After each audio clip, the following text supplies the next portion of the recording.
Bienvenue dans Expertise croisée, le podcast de Nexialogue. Ici, nous décryptons les enjeux du risk management et de la data.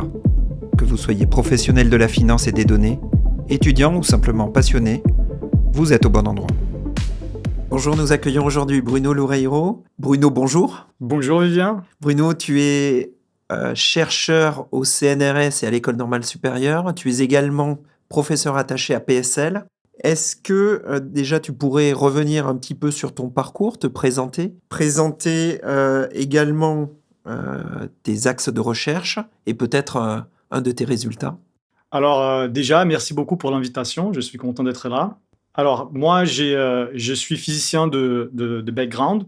Moi, j'ai étudié la physique théorique à l'université, d'abord en Angleterre. Après, j'ai fait un master et mon doctorat en physique théorique à l'université de Cambridge. Et finalement, c'était juste un postdoc que je me suis penché plutôt vers les problèmes de l'apprentissage automatique, le machine learning, dont tout le monde parle en ces moments. Et depuis le postdoctorat, j'ai travaillé sur ces domaines que j'aime beaucoup.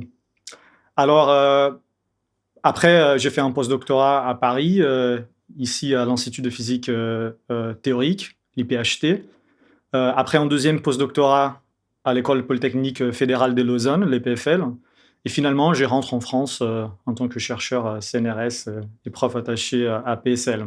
Bon, ma recherche porte surtout sur la théorie de l'apprentissage automatique, la théorie de machine learning. Et je m'intéresse à des questions plutôt mathématiques. Comment, pourquoi, quels sont les mécanismes qui font que les algorithmes que l'on utilise aujourd'hui en apprentissage automatique marchent comme ils marchent si bien. Parce que peut-être c'est étonnant pour les gens qui écoutent, mais même si le machine learning et l'intelligence artificielle est partout aujourd'hui dans la société, on ne les comprend pas bien. Et notamment, on ne comprend pas bien pourquoi ils marchent. Et souvent, les problèmes, si on commence à formaliser ça d'un point de vue mathématique, on se rend compte qu'un des problèmes mathématiques derrière l'analyse de ces algorithmes, c'est ce qu'on appelle la malédiction de la dimensionnalité. C'est l'effet que les données vivent en haute dimension. On a beaucoup de données, on a ce qu'on appelle les big data, et ces données elles sont en haute dimension. Si on prend une image, par exemple, les numéros de pixels, c'est la dimension de l'image. Et donc, on peut déjà, pour des petites images, avoir beaucoup de dimensions. Et c'est fait que les volumes, par exemple, d'une sphère en dimension D, décroît très vite avec la dimension. On peut voir que si on considère par exemple un cube et une sphère dans un cube, on voit que les rapports du volume entre les cubes, qui est toujours fixe, et les volumes de les sphères décroît très vite, en fait exponentiellement dans la dimension. Et ça fait qu'en fait, si on veut couvrir un espace en haute dimension avec des boules, comme on le fait normalement en mathématiques, on va avoir besoin de beaucoup de sphères et donc beaucoup de données pour apprendre une fonction en haute dimension. Et notamment, ma recherche utilise des méthodes en physique statistique et en méthode de physique théorique pour essayer de percer ces problèmes, l'haute dimensionnalité. Et ce que c'est intéressant, c'est que la physique statistique a déjà travaillé sur ces problèmes depuis longtemps, même avant les mathématiciens, même avant l'advent disons, la probabilité en haute dimension, comme on appelle aujourd'hui les domaines qui pensent sur ces questions. Les physiciens comme Ludwig Boltzmann, Gibbs, Maxwell, des physiciens de la fin du 19e siècle, réfléchissaient déjà sur cette question avec des systèmes de particules, où on a beaucoup de particules, et donc on doit penser à des distributions, des lois de probabilité qui font c'est la description de ces particules en haute dimension. Et du coup, ça fait qu'il y a plein de méthodes qui ont été développées dans la physique statistique pour réfléchir sur ces problèmes, s'appliquent aussi à l'apprentissage.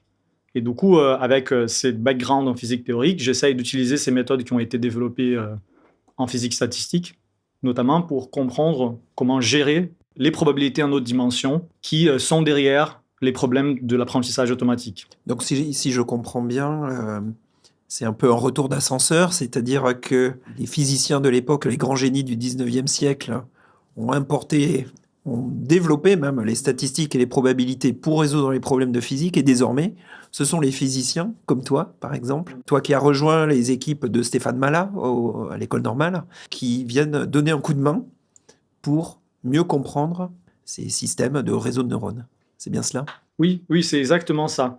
Parce que, justement, il y a cette notion d'universalité dans la physique statistique. C'est l'effet que, on a développé des maths pour étudier des probabilités en autre dimension qui décrivent des systèmes physiques, mais, heu, ça peut aller au-delà des systèmes physiques.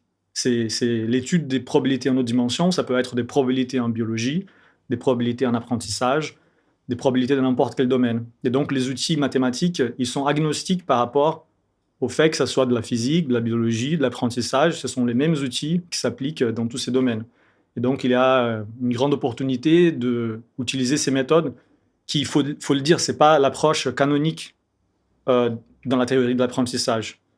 C'est une approche interdisciplinaire et plutôt, disons, nouveau, ces ponts entre les deux domaines. Alors, ça fait en effet 2 ans qu'on parle énormément d'intelligence artificielle. Ça fait quand même un certain nombre d'années déjà avec le deep learning qu'on parlait déjà. Euh, Ça fait peut-être une quarantaine d'années que les physiciens eux-mêmes ont développé des théories, notamment sur les réseaux de neurones, avec Hopfield par exemple. Euh, Hopfield qui a eu le prix Nobel de physique récemment avec Geoffrey Hinton, qui lui n'a jamais mis les pieds dans un labo de physique. Quelle a été ton opinion sur ce prix Nobel? Qu'est-ce que tu en penses?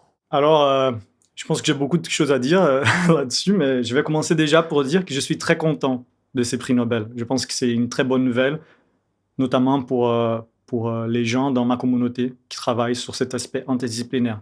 Parce qu'il faut le dire, je pense que même si on entend beaucoup parler qu'il faut faire des recherches interdisciplinaires, la manière dont euh, les universités, les agences de financement travaillent encourage pas beaucoup la recherche interdisciplinaire. Parfois, ce sont des systèmes très rigides qui, par exemple, une université recherche à recruter un physicien ou quelqu'un qui travaille dans l'apprentissage. Et souvent, les gens qui sont au milieu, qui travaillent sur des aspects, justement, faire des ponts entre des sujets, rentrent pas dans une de ces boîtes. Et du coup, c'est pas tout à fait toujours facile de trouver des financements ou d'avoir des postes parce que souvent, ils cherchent des choses bien spécifiques. Comme toi, par exemple, tu es sur un poste de pont entre disciplines. Oui, oui, oui, j'ai la chance de justement à l'école normale et la France reconnaît l'importance de ces ponts entre ces domaines, mais je me rappelle quand je cherchais des jobs dans les marchés académiques, souvent on voyait beaucoup de postes de profs qui étaient ciblés vers des physiciens. Et quand on rentre là-bas, ils vont dire: ah non, c'est quelqu'un qui fait de l'apprentissage. Et quand on postule pour un poste de l'apprentissage, ils vont dire: ah non, c'est quelqu'un, c'est un physicien. Est-ce qu'il va pouvoir enseigner l'apprentissage? Voilà. Alors du coup, je pense que ces prix Nobel, d'une certaine façon, il est très bien pour nous parce qu'il légitime ces ponts entre l'apprentissage et la physique théorique au sein de la communauté de la physique. Alors je pense que c'est très bien parce que c'est un peu comme si les physiciens disaient: c'est bon, on accepte, ça c'est un domaine bona fide de la physique théorique. C'est de la physique. Tant que beaucoup de collègues, je pense, surtout des collègues plus vieux, acceptaient pas ça comme un domaine de la physique. Ils disaient non, ça c'est de l'apprentissage. Alors du coup, je pense que ces prix, les prix les plus importants en physique, étant donné pour ces domaines, deux fois, parce qu'on a Rob Field, mais on a eu Giorgio Parisi il y a quelques années, qui aussi travaillait là-dessus. Alors déjà, je pense que c'est des bonnes nouvelles. Je trouve que c'est fantastique. Mais justement, comme tu as dit avant, euh, il faut avouer que c'était une surprise pour beaucoup des collègues en physique que les prix Nobel soient donnés à quelqu'un qui n'est pas un physicien, comme Geoff Hinton. Euh, Même parce que Geoff Hinton, il a donné plusieurs entretiens. Il y a une, par exemple, au New York Times, que vous pouvez chercher, où il dit que notamment, il avait laissé tomber, il étudiait la physique à Cambridge quand il était en université, et il a laissé tomber la physique parce qu'il trouvait que les maths c'était trop compliqué et que la physique c'était trop compliqué. Et ça, il le dit publiquement à plusieurs reprises. Du coup, C'est quand même, je pense, il y a un aspect, surprenant que, les comités, de Nobel, qui ce sont des physiciens, ont choisi, Rington pour, passer ces messages d'une certaine façon ces domaines des recherches, c'est un domaine, de la physique. Mais je pense qu'il sait qu'il voulait dire, c'est il voulait mettre en avant, justement les faits que, on accepte ces domaines des recherches, c'est un domaine important et c'est un domaine, prometteur. Aussi, il faut le dire, je pense que c'est intéressant qu'on a eu beaucoup de réactions et beaucoup de débats sur Twitter, par exemple, avec des gens de l'apprentissage, des gens de la communauté de l'apprentissage qui disaient, qui étaient surpris aussi, et qui disaient mais ces réseaux des Rob Field, ces réseaux de Restricted Boltzmann Machines, ça sert à rien, ils sont trop loin de la pratique moderne de deep learning notamment, je pense à Yann Léquin qui a donné un entretien, qui a une vidéo, vous pouvez trouver cette vidéo où il dit ça sert à rien ces réseaux. Et du coup, je pense que là, il y a un côté qui les gens de l'apprentissage peut-être comprend pas qu'il est prix Nobel, c'est un prix de physique. Et du coup, c'est un comité, c'est de physiciens qui parlent à des physiciens. Donc, de mon point de vue, je pense qu'il y a rien dans ces prix qui est pour l'apprentissage. C'est pas un prix qui essaie d'envoyer un message aux gens qui font de l'apprentissage. C'est un prix qui essaye de donner un message aux physiciens. Et ces messages, je pense, c'est un message très positif qui c'est de reconnaître l'importance de la recherche interdisciplinaire entre la physique et d'autres domaines qui n'étaient pas tellement reconnus dans le passé. Alors peut-être on peut justement rentrer un petit peu dans le détail des travaux de Hopfield et puis peut-être aussi des tiens ensuite, on n'en a pas encore parlé.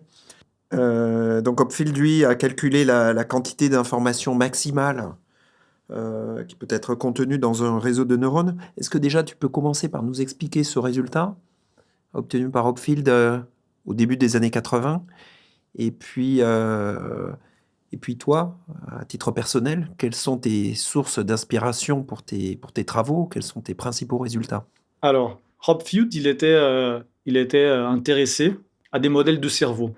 Et il s'intéressait notamment à une question, c'est la question de la mémoire. Comment nous, quand on reçoit de l'information du monde naturel, comment on essaye à retrouver les mémoires qu'on garde dans les cerveaux? Quel est le processus qui permet de retrouver une mémoire? Et du coup, il a fait ces ponts avec la physique statistique parce que, notamment, la façon dont il a modélisé cette question de quand on garde les mémoires dans les cerveaux, c'est de penser à une énergie qui a plein de minima. Alors, normalement, peut-être il faut que je donne un peu plus de détails. Les physiciens, ils aiment bien à penser les systèmes physiques en termes des surfaces d'énergie. Et normalement, la manière dont on modèle les phases de la matière, les solides, les gaz, les liquides, c'est en termes des minima d'une surface d'énergie. Alors on peut penser par exemple à des montagnes, aux Alpes par exemple, et dans des vallées, et ces vallées correspondent à des phases de la matière. Quand on est dans un valet, on est dans un minima d'énergie, on est dans un état physique. Et du coup, la physique statistique naturellement parle ces langages et des surfaces d'énergie avec plan des minima, chacun correspondant à une phase de la matière. Et donc, Hopfield, il a justement se planché sur cette idée pour dire si chaque minima de cette vallée correspond à une mémoire, la manière dont les cerveaux retrouvent les mémoires et gardent les mémoires, c'est justement en allant chercher sur des minima d'une surface d'énergie. Et du coup, il a proposé ces modèles, les modèles des Hopfield, et il a montré que justement, il y a des régimes où, si on veut garder des mémoires ou de l'information sur ces modèles, on peut les retrouver. Bien sûr, les modèles ont une capacité. Il ne peut pas garder beaucoup de mémoire. Il y a une limite. Si on essaye de mettre plus d'informations que les minima de la surface d'énergie, au bout d'un moment, on n'a plus de place. Et du coup, c'est ce qu'on appelle la capacité de réseau. C'est combien on peut garder dans une surface d'énergie donnée. Et alors, il pensait ça par rapport au cerveau, pour ça qu'on appelle un réseau biologique peut-être, un réseau naturel. Et on fait opposition à un réseau artificiel, qui sont les réseaux qu'on utilise aujourd'hui pour le deep learning, pour les machine learning. Et il y a un autre, il faut aussi parler d'un couple de chercheurs qui est Elisabeth Gardner et Bernard Derrida, qui étaient les premiers à justement importer ces idées des Rob Field, des réseaux biologiques, à des réseaux artificiels. Alors, ils ont repris les idées qui ont été proposées par Rob Field et ils ont dit, OK, est-ce qu'on peut faire les mêmes calculs de la quantité d'informations qu'on peut garder dans un réseau artificiel, dans un réseau de neurones, comme on l'entend aujourd'hui dans le contexte du deep learning. Et du coup, c'était un travail qui a eu énormément d'impact, notamment pour les physiciens, parce qu'après ces papiers de Gardner et Derrida, et c'était quelques années après Rob Field. Si je me rappelle bien, Rob Field a publié son papier dans les débuts des années 80, et Gardner et Derrida, c'est en 88. Et c'est après ces papiers de Gardner et Derrida que beaucoup de physiciens ont commencé à travailler dans ces domaines. Ça a explosé les domaines dans les années 80. Gardner et Derrida qui ont aussi exploité les résultats de Giorgio Parisi Oui. Pour établir ce pont en fait entre les réseaux artificiels et donc ce que tu mentionnais, la physique statistique. Oui, exactement. Exactement. La plus grande contribution de ce papier, c'est pas seulement proposer de calculer la capacité d'un réseau artificiel, mais de le faire avec les méthodes de la physique statistique et justement faire en sorte que la communauté de la physique voit que ces outils peuvent être appliqués sur des réseaux artificiels. Alors pour moi, c'est un des papiers fondateurs de notre domaine. Et il y a une anecdote, c'est intéressant, c'est que cette époque, on entend souvent dire qu'il y a cette winter, AI winter. Non, c'est une période où il y avait très peu de chercheurs qui travaillaient sur des réseaux de neurones et les domaines avançaient pas beaucoup. Mais il y avait des croyants, par exemple Ian LeCun, qui continuaient à pousser cette idée, même si la plupart des gens croyaient pas. Et pendant cette période, c'est justement l'époque où les physiciens sont intéressés à ces problèmes et il y avait énormément de physiciens qui travaillaient là-dedans dans cette époque. Justement, quand les gens, disons, de l'apprentissage plus classique, s'intéressaient pas à ces problèmes. Et il y a, dans les bouquins de Ian LeCun, il dit explicitement, à cette époque, la seule personne qu'on pouvait parler des réseaux de neurones, c'était les physiciens. Alors, pour moi... Parce qu'ils arrivaient avec la puissance de leurs outils analytiques, alors que les outils numériques n'étaient pas encore prêts. Exactement. Et aussi, ils s'intéressaient aux problèmes. Juste le fait de s'intéresser aux problèmes dans un contexte où personne ne s'intéressait à cette époque. Alors voilà, je pense que c'est un papier très, très, très important et qui fait un peu ces ponts entre les travaux des Rob Field et les domaines des recherches, notre recherche aujourd'hui, ma communauté des recherches. Et alors, parlons un petit peu de ta contribution à ce domaine. Alors, je peux vous parler d'un problème que je m'intéresse depuis pas très longtemps et que je passe beaucoup de temps en ces moments. C'est les problèmes, c'est comment on appelle en machine learning de feature learning, ou en français, ça serait l'apprentissage des caractéristiques. Même si souvent on n'utilise pas beaucoup ces noms, ça c'est la traduction en français de features.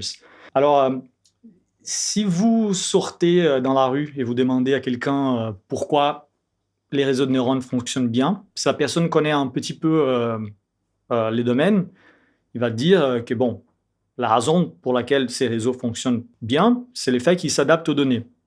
On les donne des données, les réseaux essayent d'apprendre par les trainings, en utilisant un algorithme, et identifient des choses dans les données qui sont importantes pour résoudre le problème que vous essayez d'entraîner les réseaux pour résoudre. Et il y a pas mal d'évidences empiriques de ça. Beaucoup de chercheurs ont regardé un peu qu'est-ce qui fait les poids des réseaux de neurones pendant l'entraînement. Et ils voyaient justement que ces poids, ils apprennent des choses qui rassemblent un peu assez que on connaît déjà dans les théories pas adaptatives. Par exemple, si vous faites la compression d'images, vous utilisez souvent certains filtres pour compresser, décompresser, bruiter, débruiter des images quand on prend une photo par exemple. Et ces filtres ont des structures géométriques particulières. Et si on essaye d'entraîner un réseau sur des images, on voit que les poids rassemblent à peu près ces filtres. Alors il y a beaucoup cette idée, ce folklore, disons, que les réseaux, ils marchent bien, ils ont de superpuissance parce qu'ils s'adaptent aux données. Par contre, définir ça mathématiquement, c'est pas très évident. En fait, c'est un problème assez difficile. Et du coup, je m'intéresse depuis un certain temps à essayer de définir qu'est-ce que les réseaux apprennent et comment cette adaptation aux données permet les réseaux de devenir plus puissants. Et la raison pour laquelle les problèmes est difficile, c'est que il y a pas mal de méthodes de machine learning classiques qui s'adaptent pas aux données, mais qui marchent super bien. Alors du coup, quand on dit un réseau il marche bien, il faut toujours par rapport à quoi? Et si on a des méthodes qui s'adaptent pas et marchent bien, il faut comparer, il faut dire pourquoi une méthode qui s'adapte, il peut arriver à marcher mieux qu'une méthode qui s'adapte pas. Et notamment pour les gens qui connaissent un peu plus l'aspect technique, je pense aux méthodes des noyaux, qui sont des approximateurs universels. Ils peuvent approximer n'importe quelle fonction, mais comment on dit alors qu'un réseau c'est mieux qu'une méthode des noyaux si les noyaux peuvent approximer tout? Et alors c'est pour ça que le problème est difficile. Et bon, avec des collègues, des collaborateurs à l'EPFL, à l'École polytechnique fédérale de Lausanne, on a réussi à identifier dans des réseaux très simples, des réseaux à 2 couches, entraînés sur des algorithmes de descente des gradients, comment les poids, caractérisés mathématiquement, comment les poids changent. Et plus important, on a réussi à connecter ces changements dans les poids à une plus grande capacité de généralisation de ces réseaux. Et on arrive à quantifier ça d'un point de vue mathématique et on arrive à montrer qu'en s'adaptant aux données, les réseaux à 2 couches, ils peuvent apprendre avec un budget de données plus petit qu'en méthode des noyaux, par exemple. Les deux peuvent approximer la même fonction, mais les noyaux, grosso modo, a besoin de plus de données quand on a un budget fixe. Alors du coup, ça permet de dire qu'il y a une séparation entre ces deux méthodes et l'apprentissage et l'adaptation aux données permet d'avoir un apprentissage, une généralisation plus puissante. Alors, justement, ce sujet de la généralisation donc c'est quand même l'objectif de ces réseaux, de bien généraliser. Quelle est ta vision des choses sur l'impact des tailles des réseaux par rapport à la capacité à généraliser? Est-ce que toi, tu penses qu'il y a une espèce de loi de Moore, c'est-à-dire plus c'est gros et mieux ça généralise? Est-ce que tu penses au contraire qu'il y a des plateaux, des asymptotes? Comment tu vois un peu le paysage dans l'espace des réseaux, on va dire, par rapport à la capacité à généraliser? Alors c'est une très bonne question parce que, justement il y a quelques années, disons, il y a 5 ans, il y avait un peu cette idée dans l'air qui est, les plus grands réseaux, les mieux. Si on avait la capacité de calcul pour entraîner des réseaux qui sont de plus en plus grands, ils vont devenir de mieux et mieux en termes de généralisation. Et du coup, il y avait c'était un peu cette idée qu'il faut, rajouter des processeurs, il faut, augmenter la capacité de calcul pour avoir des réseaux de plus en plus grands. Mais récemment, en 2022, il y a eu un papier, assez, influent maintenant qui, a fait, des expériments numériques. Ils ont pris des réseaux et notamment des modèles des langages, des LLM et ils ont regardé la capacité à généraliser de ces réseaux en fonction de leur taille et ils ont mis en évidence ce qu'ils appellent des lois de puissance, qui, en fait, la généralisation, heu, augmente en fonction d'une loi de puissance avec la taille de réseau. Et ils ont observé qu'il y a, un moment où cette loi s'arrête, il y a des plateaux. Alors notamment, si on est dans un régime où on a un budget des données fixe et on a un temps de calcul fixe, ça sert à rien de mettre plus de paramètres parce qu'au-delà d'un certain point, on peut plus généraliser, augmenter la généralisation. Au moins si on augmente, on augmente très peu par rapport à ce qu'on doit mettre. Et ce qui est intéressant, c'est que cette histoire, c'est valable en fait tout, pour tous ces 3 quantités. La quantité de données, les numéros de paramètres et les temps de calcul. Si on fixe les numéros de paramètres et on fixe la quantité de données et on essaye d'entraîner plus longtemps, on voit la même loi de puissance et après un plateau. Et si on essaye de fixer la taille de réseau, les temps de calcul et on fait varier la quantité de données, aussi on voit les mêmes comportements, loi de puissance et après un plateau. Et ça, c'est ce qu'ils ont appelé le Neuroscaling Loss. Et c'est un papier du groupe de recherche des OpenAI. Et du coup, ça met en évidence un peu l'effet qu'il y a une certaine limitation. Et la seule manière d'augmenter la capacité de généralisation, c'est en fait d'augmenter ces 3 quantités ensemble. On ne peut pas généraliser mieux qu'une certaine quantité si on n'a pas assez de données. Et ça met en évidence aussi, c'était un énorme impact dans l'industrie parce que ça a permis les gens de sauver beaucoup d'argent parce qu'il y a pas mal de réseaux qui étaient entraînés dans OpenAI avaient plus de paramètres pour la quantité de données fixes qu'ils ont. Et du coup, ils dépensaient vraiment de l'argent pour entraîner parce que ça coûte plus cher quand on a plus de paramètres, sans un vrai bénéfice en termes de généralisation. Quand on échangeait avant cet entretien, tu m'as dit quelque chose qui m'a beaucoup étonné, et je réagis par rapport à ce que tu viens de nous expliquer. C'est qu'il existait un débat très sérieux dans la communauté scientifique entre ceux qui croyaient que, bon, de toute façon, on ne pouvait pas créer d'informations à partir de ces réseaux, et puis ceux qui pensaient qu'au contraire, il était peut-être possible de générer de nouvelles informations. Alors, tu me diras hein, si j'interprète mal tes propos, mais que, alors pour un physicien, c'est assez choquant parce que ça serait une espèce de violation de la deuxième loi de la thermodynamique. Je pense que pour un spécialiste de la théorie de l'information, c'est choquant également parce que ça viole la théorie des probabilités. Tout ça, c'est la même chose. Qu'en est-il de ce débat ? Est-ce que ce débat est en train d'évoluer d'un côté ou dans l'autre ? Et toi, de quel côté te situes-tu ? Ouais, c'est un débat très intéressant, justement, qui récemment a été très en vogue sur les réseaux. Ça, en fait, ça a commencé à cause d'un article au New York Times euh, de Ted Chiang qui, grosso modo, disait que c'est impossible de créer de l'information et que les réseaux, en fait, du type Large Language Models, les réseaux de- qui essayent de résoudre les problèmes de langage, ils sont rien qu'une grosse compression de l'Internet. Ils prennent toutes les données de l'Internet parce qu'ils sont entraînés sur tous les corpus de langage de l'Internet et ils font que comprimer. Et du coup, c'est impossible que ces réseaux vont au-delà de l'information qui leur a été donnée. Alors, je pense qu'il y a une chose que tout le monde est d'accord, c'est justement tu viens de dire, c'est que il existe des limites sur l'information, qui sont des limites thermodynamiques. On peut voir du point de vue de la physique, mais aussi de la théorie de l'information. Il y a en fait un résultat, un théorème qui s'appelle les Data Processing Inequality, l'inégalité de traitement de données en français, qui dit qu'on ne peut pas augmenter la quantité d'informations dans un système en faisant des modifications physiques sur les données ou, par exemple, en faisant des pre-processing, en prenant les données, les modifiant. On ne peut pas augmenter l'information. Je pense que tout le monde est d'accord là-dessus. Et il n'y a pas de question, c'est un théorème.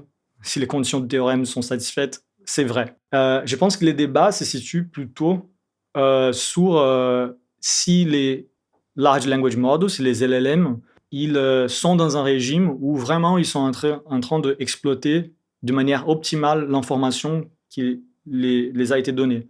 Parce que c'est vrai que si on voit ces modèles comme une fonction qui prend les données d'entraînement, ils font une prédiction, c'est vrai que cette fonction ne peut pas violer cette inégalité.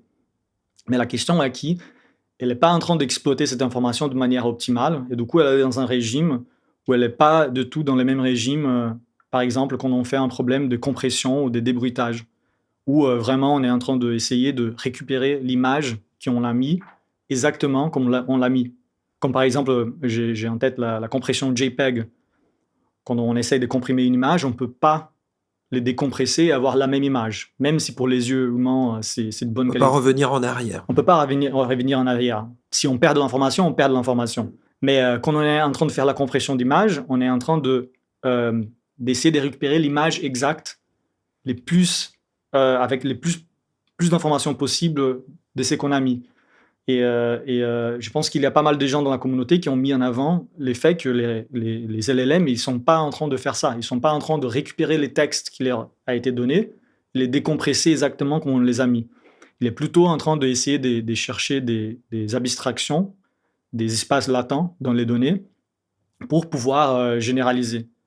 Alors, je pense qu'il y a ici, même si tout le monde, je pense, est d'accord sur cette question, que ce n'est pas possible de créer de l'information, c'est pas clair en fait, on est dans ces régimes-là où ces théorèmes est relevant. En fait, ils sont très sous-optimales du point de vue de la théorie de l'information, et ils ne sont pas en train de décompresser les données d'entraînement qu'on les a données. Mais, il y a aussi quelque chose d'intéressant qui je pense qui est lié à cette question, qui c'est une expérience, que les gens appellent les model collapse, les collapses des modèles, les chercheurs, ils ont pris des réseaux de neurones, par exemple, de type GPT, et ils ont entraîné un autre réseau sur des données qui ont été créées par les premiers.